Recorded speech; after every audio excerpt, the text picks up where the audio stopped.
the story of the prophet Deborah, was also a judge. She judged the people of Israel.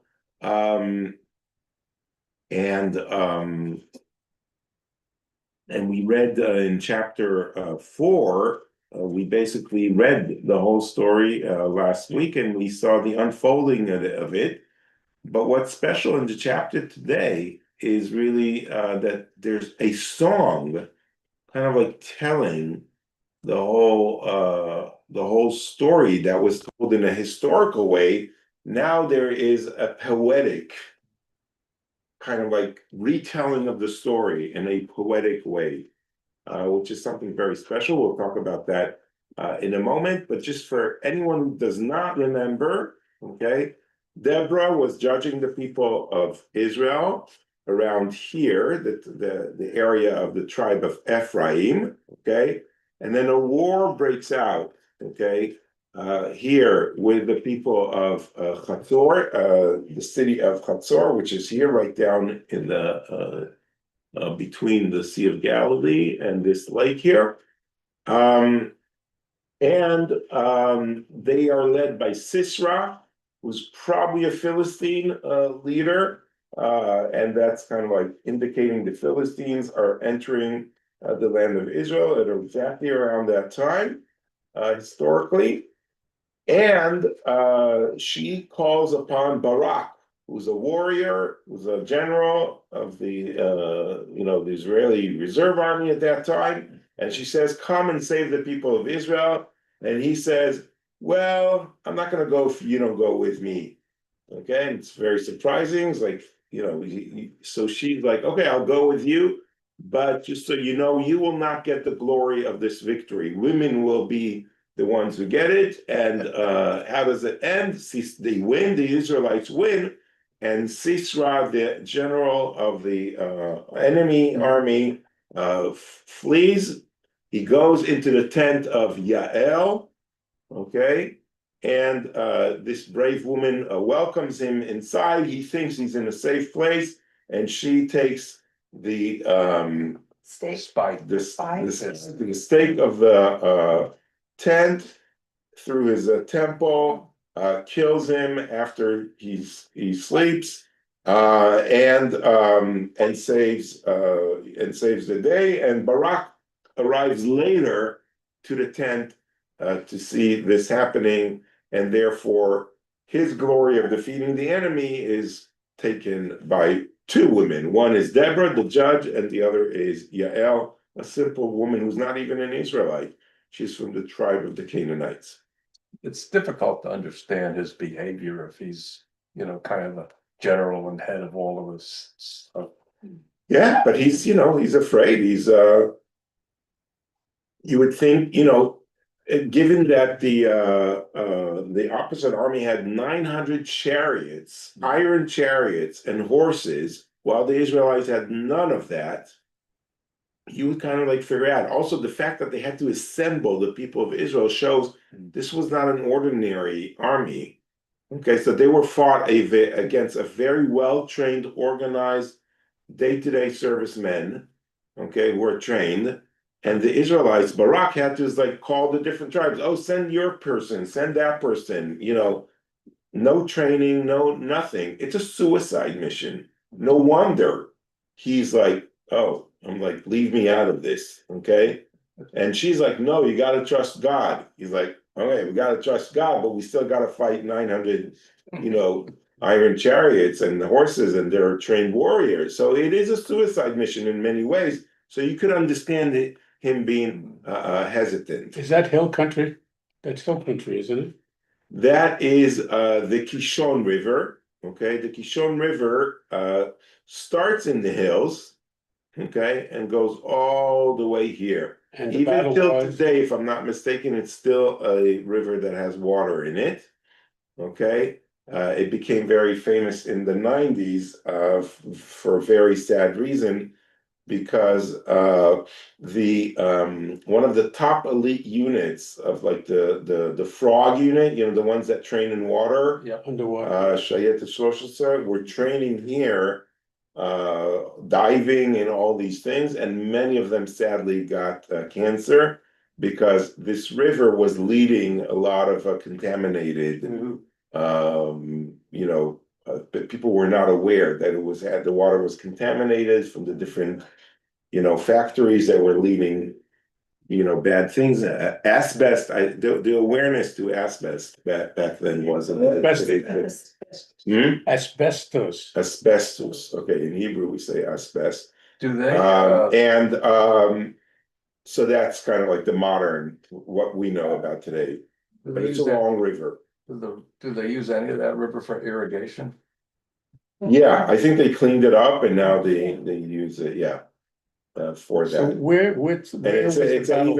it's one of the last rivers in the 1900s. It's recorded to have crocodiles. Oh, Ah, wow. Yeah, Wow. interesting in Israel. Yeah.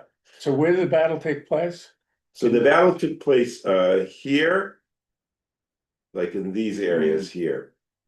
Okay, they went from Har Tavor, they collected the people, and it happened.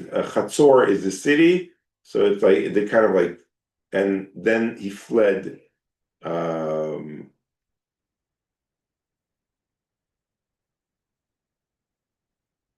He fled here at the end. He tried to go back home through here. The So reason, this the guy- reason I ask is because chariots don't do well in hill country. Right, No, that's true. that's true. So they did it. So yeah. So, but this was like the more plain area. I'm So trying to, maybe that was part of the tactics of how they drew them. I'm trying to figure out how they maintain and support the horses for 900 chariots. I mean, they're probably over 1,000. That's a lot of. Yeah, that's 1,800 horses, that's double. If They they're usually have two on a both. chariot, yeah. But here, if we just go back to the verses from last week, so Sisera ordered all his chariots, 900 Aryan chariots, and all the troops.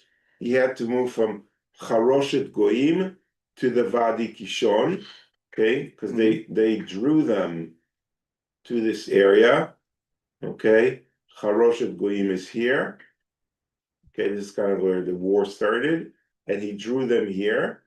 Okay, and then Deborah said to Barak, "Up! This is the day which God will deliver Sisera into your hands."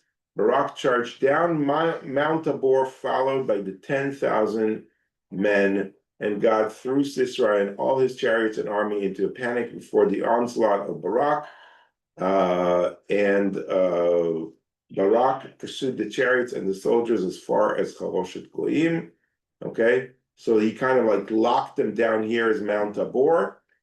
Okay, this is the area of Charoshet Goim, and they were like locked in this area, which is kind of like where it happened.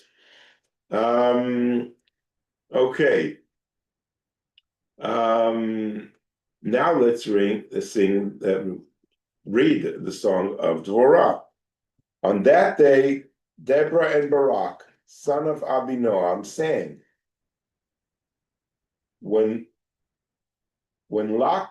locks go untrimmed in Israel, when people dedicate themselves, bless God. Oh wait, I forgot to bring my commentary, which I specifically printed for this. Hold on a second. He forgot to bring his commentaries they printed for this.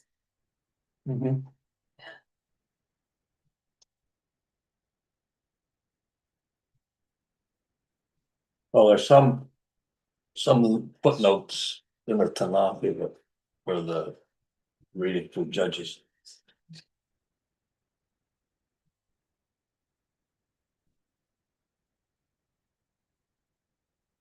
You didn't get to see Mauna Loa when you were there, did you? No, Oh, we were on Oahu, Yeah. and we were on the western edge of Oahu. Okay. My footnote here says that the locks go untrimmed is a So paradise when locks, representative. yeah, so at a difficult time of war, when the people of Israel dedicated themselves, bless God. By the way, in Hebrew, this says Baruch Hu Adonai. Sounds familiar from the blessings? Baruch Hu et Adonai. This is like the blessing that we use when we call the people of Israel to worship God. So here it's a call for people to go to war. Okay, it's interesting that they use the same phrase. Hear, O kings, give ear, O potential Potentate. potentates. Potentate. I will sing to God, will him the eternal, the God of Israel. Okay, so listen, kings and counters. Okay, Deborah is saying, I will sing to God, I will sing, and this kind of, I will sing to the God of Israel. This connects this song to giving the Torah on Mount Sinai. Okay, and now it's kind of like going to give the history of the people of Israel. Oh God, when you came forth from Seir, advanced from the country of Edom, the earth trembled, the heavens dripped, yea, the clouds dripped water. Okay, so this kind of like in a nice literal way, Poetic. poetic way. Okay, it's like when God revealed himself at Sinai, he arrived from all directions, from the land of Seir and from Edom. Okay, and then the earth trembled, and the rain coming from the heavens, okay, is from fear of all the nations, and also the clouds watering down. The whole world is kind of like waiting for God's word, trembling in that wait.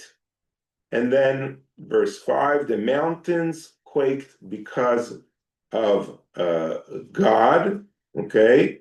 And this is obviously, an irony, because mountains are very firm, but here they are quaking. But if God appears, God could change that, okay? And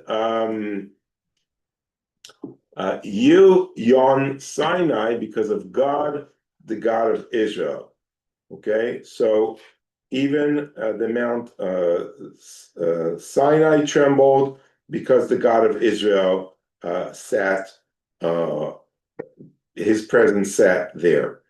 And now she goes back to the near past and to the present, and she says, in the days of Shamgar, son of Anat, in the days of Yael, caravans ceased and wayfarers went by roundabout path.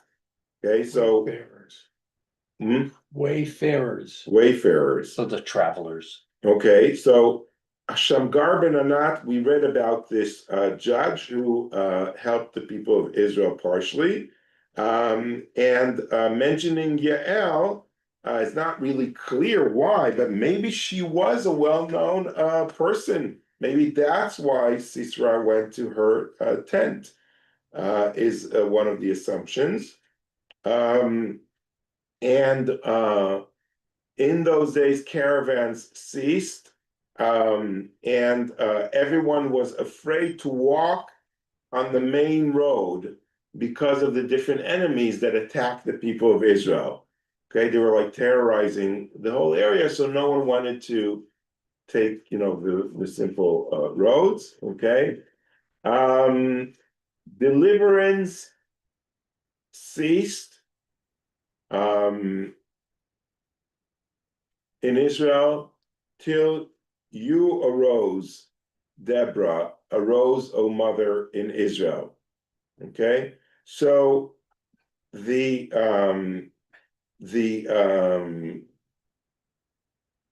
settlements that were not that did not have a wall protecting them in Israel ceased from existing. And there was no safety and security for anyone until I, Deborah, rose and I was like a mother in Israel. So here she glorifies herself, okay? And this is, of course, to spike Barak, who was kind of like a coward general in that sense and did not want to take victory for himself. He was like hiding behind a woman.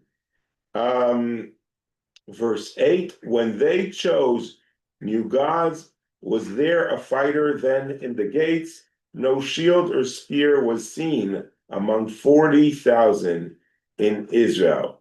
Okay, so God at those days, the people of Israel, I'm sorry, at those days chose a different God, means they preferred idolatry, and war broke, and not even 40,000 people in Israel were able to defend themselves. So what did she do? Verse 9, my heart is with Israel's leader, with the dedicated of the people. Bless God again, she says. Okay, so I turned to the leaders of Israel, which is the legislators, and I also turned to the heads of Israel, who are the secular leaders, and said to them, Baruch Hu et Adonai, which again means let us all bless God, mean let us all assemble together to fight. Verse 10, you riders on tawny genies, Jennies, those are mules. okay, so these are mules that were probably had their own special breed, according to the commentators. You who sit on saddle rugs, okay, which is usually the judges that sit at the entrance to the cities judging people, and you wayfarers declare it, okay, and the people who are walking on the main roads, all of these were basically declaring it of how God and I helped the people of Israel. Verse 11, louder than the sounds of the archers. Okay, so what does that mean? That when there are voices of water that go through the rocks, so they make this noise, and this happens where people draw water from the wells, and people kind of like talk there. So that's the voices that we're hearing. Okay, there among the watering places, let them chant God's gracious acts, the gracious deliverance of Israel. Then did God's people march down the gates. Okay, so people were telling in the main areas of the town of God's wonders and how people were saved. And until now, she was like referring to other people. Now she's going to refer to herself and to the leader who is by her side, whose name is Barak. Awake, awake, O Deborah, awake, awake, stripe up the chant. Arise, O Barak, take your captives, a son of Abinoam. That's his father. Okay. Then was the remnant made victor over the mighty. Okay. God's people won my victory over the warriors. So they were like professional warriors, but our brave people of the people of Israel mainly were the ones that were able to win the war. From Ephraim came they whose roots are in Amalek. Okay, so what does that mean? From the tribe of Ephraim came to this war people that fought against Amalek, their enemy. After you, your kin Benjamin, from Machir came down leaders, from Zebulun, such as hold the marshal's staff. This is a very difficult word, and it's the translation from Hebrew, so it's even more difficult.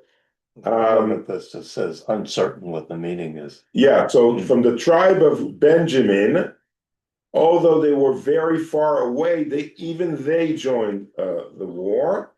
The tribe of Machir, which is the half tribe of Menashe, which is in the Golan Heights, they participated as well.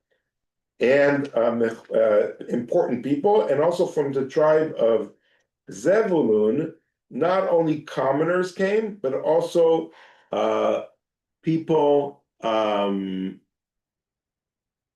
who hold the marshal's staff, which the commentators here say meaning they are scribes, okay, who are very well informed in the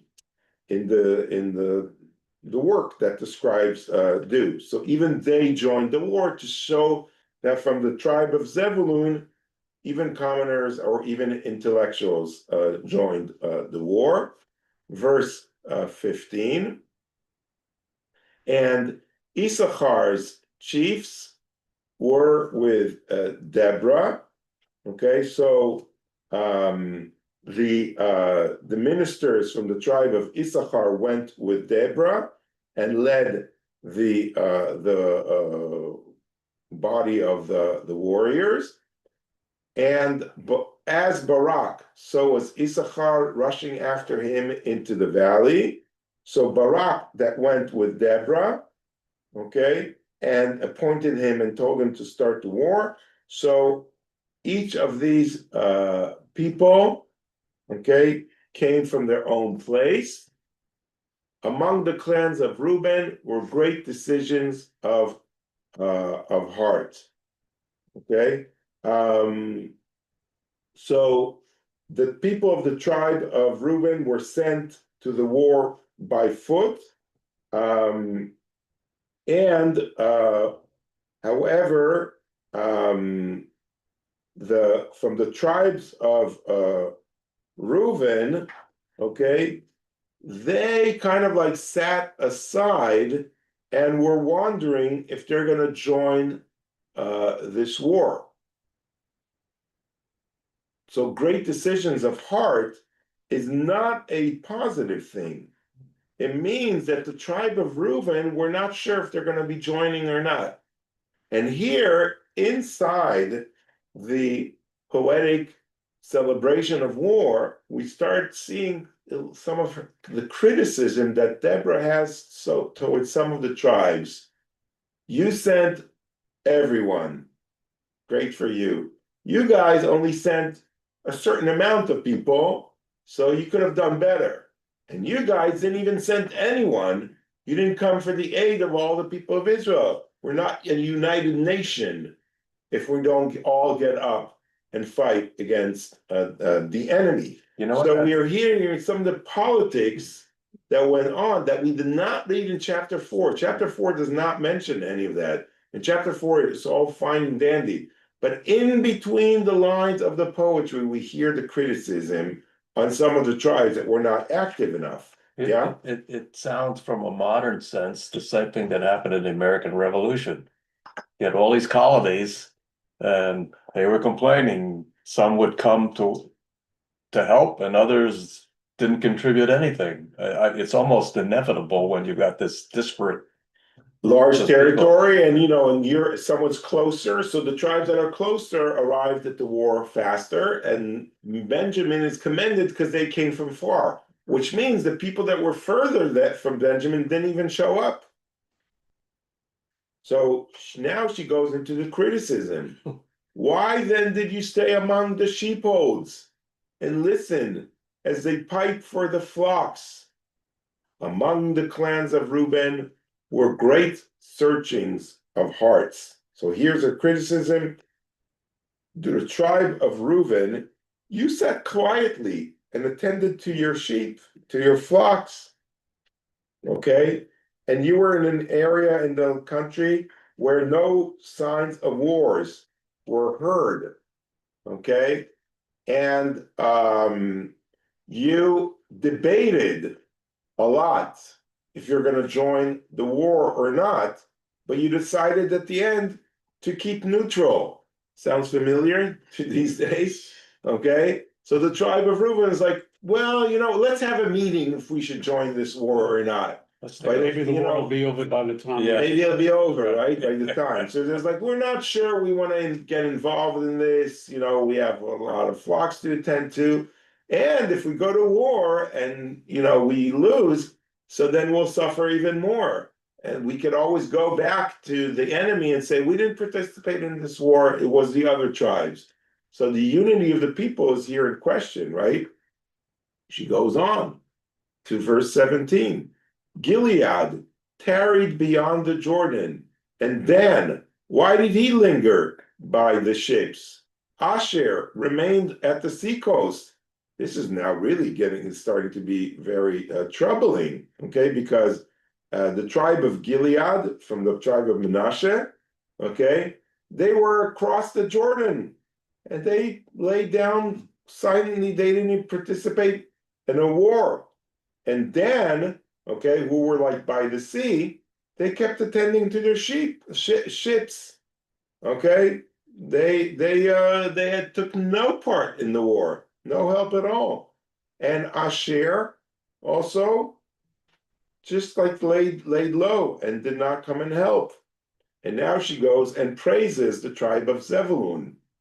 Zebulun is a people that mocked at death. Naphtali on the open heights. Okay, so Zebulun, that's a tribe that, they were willing to die in war for the people of Israel. And Naphtali, okay, they were very brave warriors who went up into the field of battle. And this really indicates to us that the main tribes that participated are from Zvulun and Naphtali, and the other ones got the call, but said, well, we got to think about it. Verse 19 goes to the description of the war. Then kings came, they fought. The kings of Canaan fought at Ta'anach by Megiddo's water. They got no spoil of silver. Now she's mocking the other kings, okay? Small little kingdoms joined the big city of Chatzor, which is like the main kingdom of King Yavin that went out to war. Okay, they got no silver from this war because they lost. Okay, verse 20, the stars fought from heaven. From their courses, they fought against Sisera.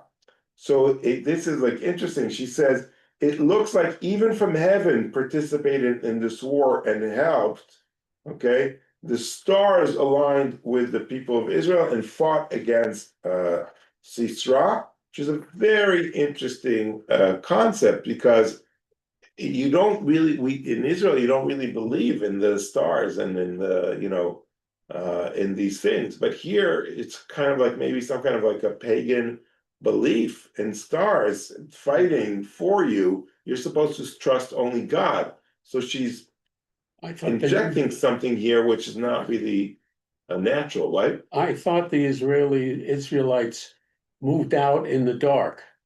There was no moon, and the stars were probably covered by clouds. And Okay, that could be a possibility. I like that option. The torrent Kishon swept them away. Okay, so the river of Kishon that we saw before, okay, swept them away.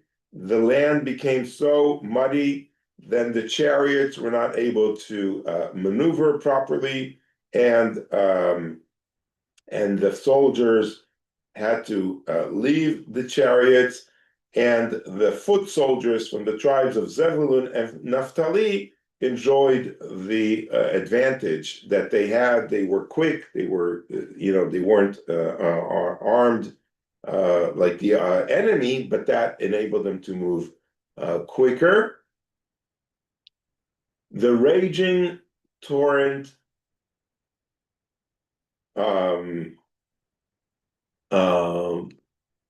The torrent of Kishon.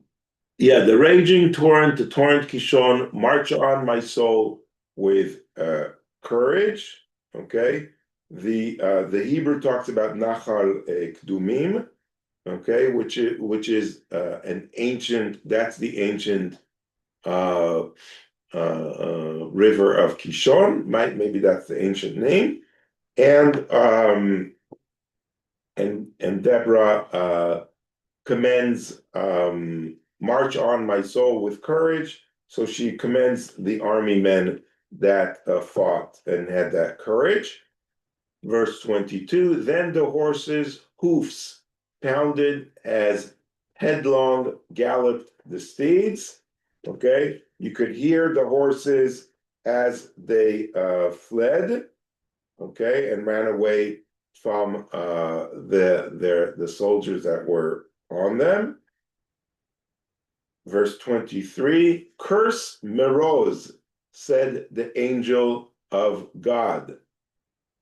What's Meroz? Meroz, okay, might be a city in that area that did not participate. So they are cursed for not helping out.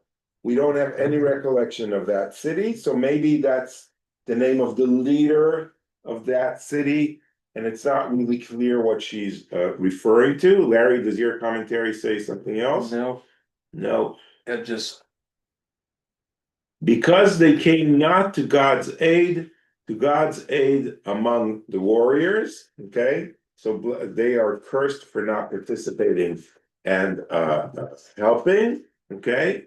And after this curse comes a blessing. Who gets the blessing?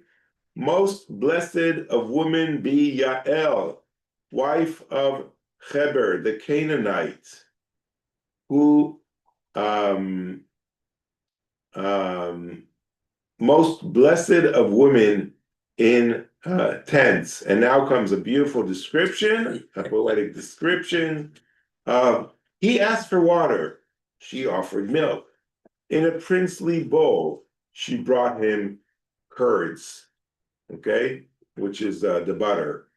And her left hand reached for the tent pin, her right for the workman's hammer. She struck Sisera, crushed his head. Smashed and pierced his temple. At her feet he sank, lay outstretched. At her feet he sank, lay still. Where he sank, there he laid, destroyed. And now she goes to a different scene, an imaginary scene, which we don't know of, okay, which is very interesting in verse 28. Through the window peered Sisera's mother. Okay, this is all about women. Okay, there's like Deborah leading the people of Israel, Yael killing Sisera. Let's not forget, he also has a mother who's waiting for him. Okay, who is waiting for him to come back home as the warrior. So she plays on that. Behind the lattice, she whined. Why is his chariots so long in coming? This should have been an easy war. They should have won already. It's already evening time and they should have been here. They had 900 chariots. I sent them off in the morning or a few days ago. They should have come back. Why so late? The clatter of his wheels. I'm waiting for the sound. She's waiting. It is not the first time. She sends him off to war again and again, and he always comes back in victory. The wisest of her ladies give answer. She too replies to herself. So she's surrounded by advisors. She's a very important person, right? She's the mother of the general that keeps on winning wars. And they're like telling her, don't worry, that's actually a good sign. What's the good sign? In verse 30, they must be divided into spoil. They have found a woman or two for each man, spoil of dyed clothes for Sisera, spoil of embroidered clothes, a couple of embroidered clothes round every neck as spoil. Okay, so they're telling her, don't worry. They found all these women, so they're celebrating. This is kind of like describing their attitude toward women that they take captive. They kill all the women, and then they give out the woman as a spoil. And they haven't decided. They have so many women because they killed so many Israeli men. So they haven't decided yet on the spoil. And they also took all these beautiful clothes from the women, cloth, okay? And now they're bringing it, okay, back, they're bringing it back home, probably to you. So you, the mother, can enjoy all these beautiful cloth, okay? And now that obviously didn't happen. She's mocking them. It's great irony. Because that did not happen, because Sisera is dead, his army has lost big time. So now Deborah goes back to verse 30. They must, 31. So may all your enemies perish, O God, but may your friends be as the sun rising in might, and the land was tranquil 40 years. Okay, so let's hope this is how all your enemies are defeated. God and all the lovers of God will rise like the sun in the morning. And the land of Israel was quiet for 40 years. And the army of King Chatzor was destroyed, and all the kings that helped him dispersed. And at least that part of the area of the land of Israel was in tranquil for 40 years. Okay? Do we think that this, well, I really call it a poem, was written after the saga of Deborah itself, that may have been inserted in there as opposed to be Well, actually, they say that it's pretty ancient. Okay, it might even be that first came the poetry, and then came the historical counting. Okay, this is like the wording and the way it's laid out is very ancient. There's also the way it's written in the Bible, as you can see, is not regular lines. Okay, and this is a method that's called brick upon brick and tile upon tile, which is how this is from the book of Esther. This is the 10 sons of Haman. So this is brick upon brick. Tile upon tile is like the connecting word, and in the middle there's nothing. And here, this is brick. Tile, brick, tile, empty. Well, this is actually a good question, but this is probably brick, tile, brick, tile. So it's like the way it's connected. And this is how it's written also in the Song of the Sea. In Shirat Hayam, this is how, if you open the Torah, you'll see this. And if you open a Bible, you'll see it written this way. So this also is an indication that it's very ancient, this kind of poetry, and it was reserved this way. And from a halachic point of view, this is how you have to write it in the Torah. You can't write it any other way. What does that mean, brick of pro?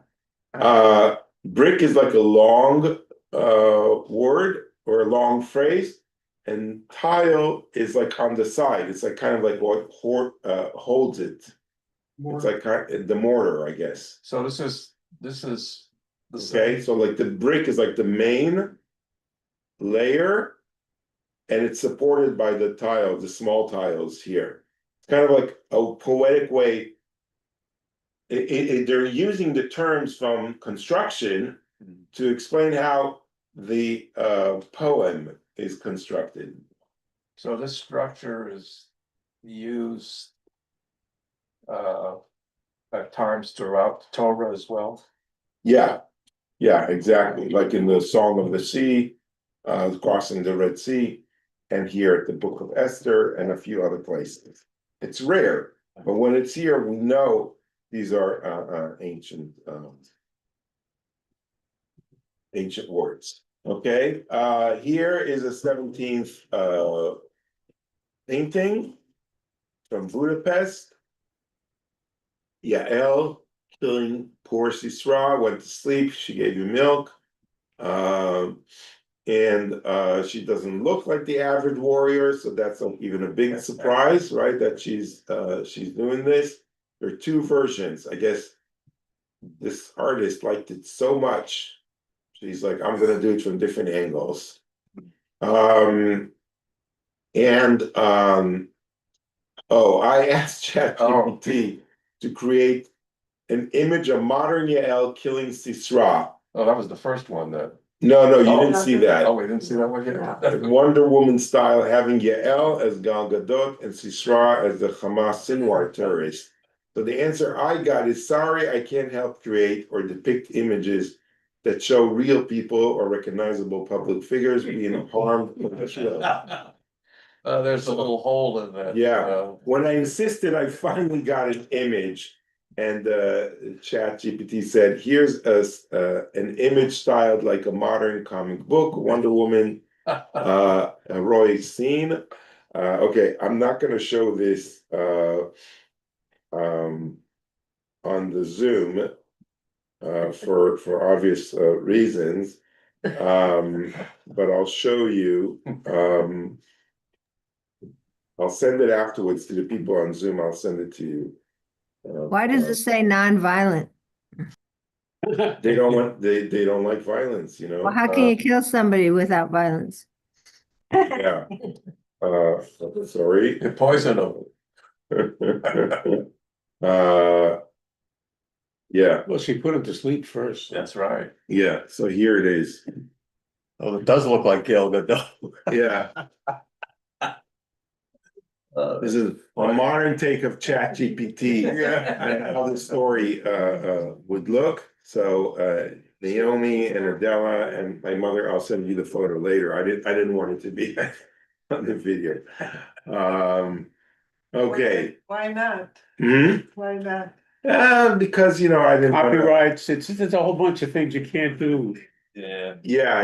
It's not a I got congressional. And I'm not sure, I couldn't see in the rabbi's picture whether her foot was on him, on Sisera. If her Right. foot was on Sisera, that's a no-no kind of thing. yeah. So It's too violent, so.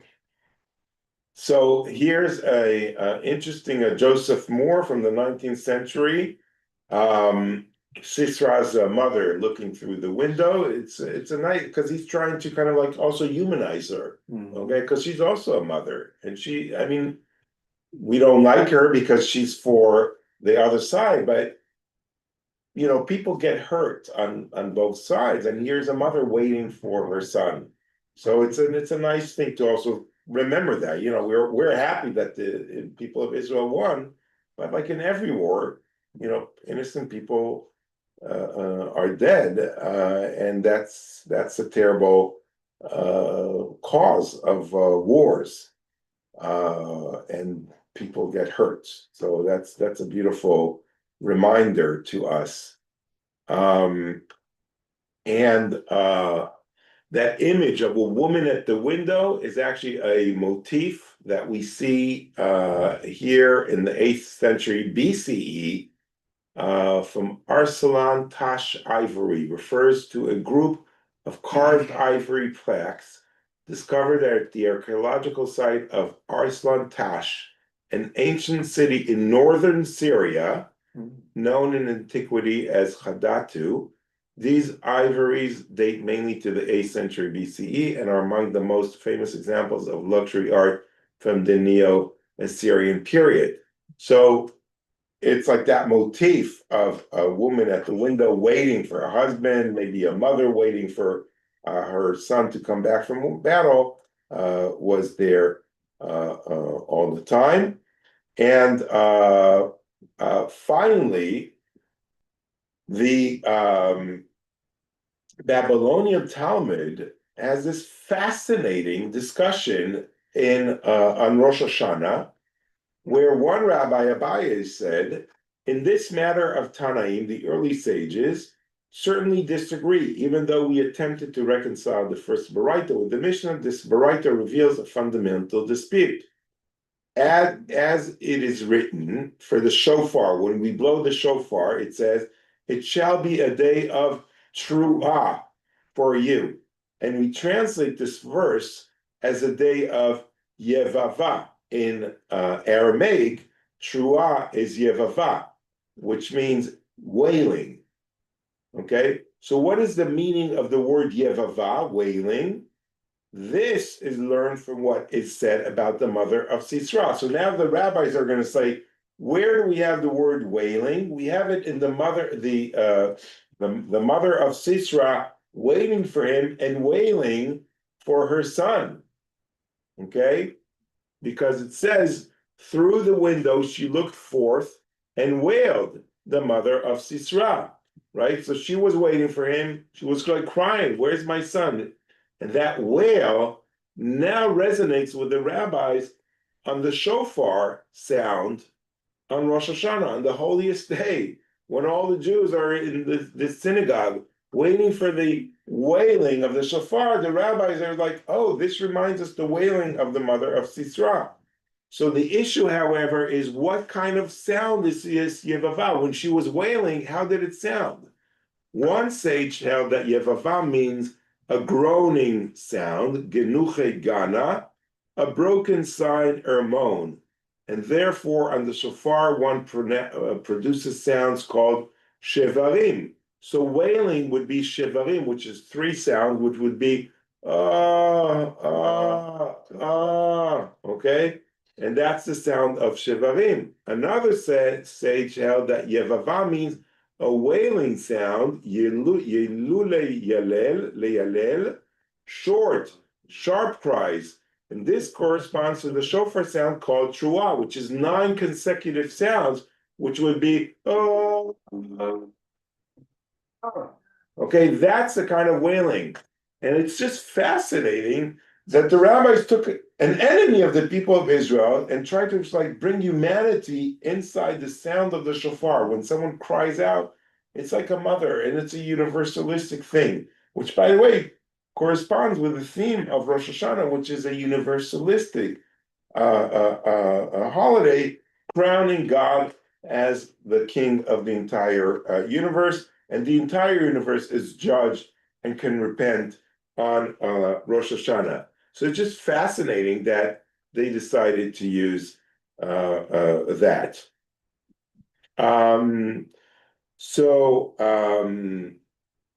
That's just so much more to say about the song of Deborah, her poetic, beautiful song.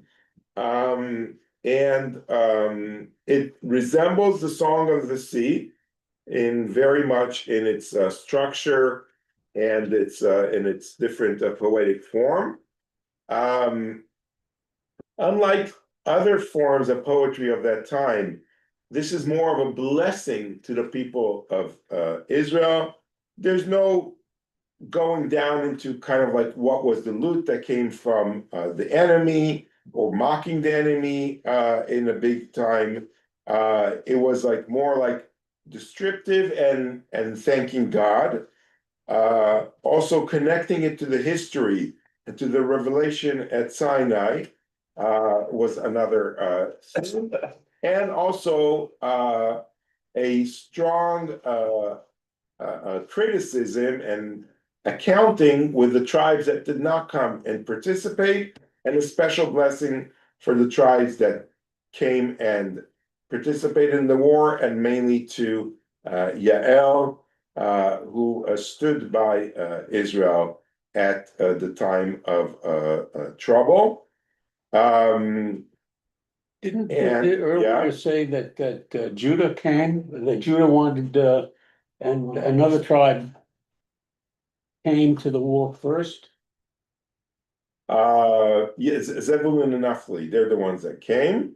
You asked a question, Gail, about meroz. What is meroz? The rabbis say in the Talmud that meroz was a star in the like in astronomy, like a star in the sky, and that was the sign of Sisra. Okay, that was like his lucky star, and she's cursing his star, who did not came to his aid. Okay, and that's like the whole thing of the stars aligning. The star is aligned with Israel and not with Sisra. He used to pray to that star, war after war, and win, and now his star lost. And then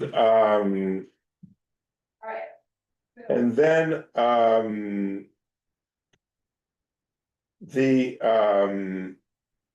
final point is obviously, Deborah is a woman, and that's highly irregular that a woman was leading the people of Israel at that time. But it comes to really show that there's no point for race. Someone not Jewish like Yael saved the people of Israel, and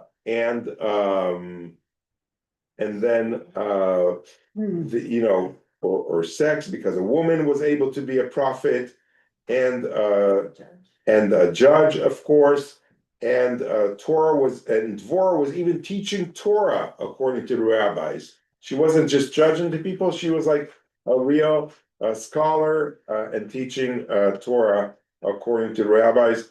So that's also really beautiful.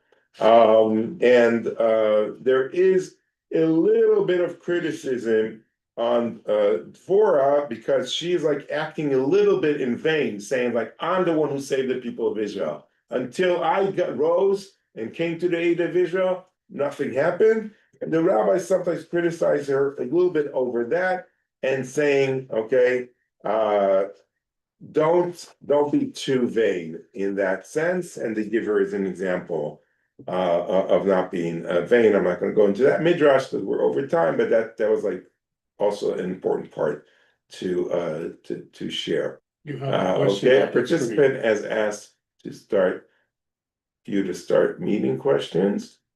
Okay, but first we're gonna stop.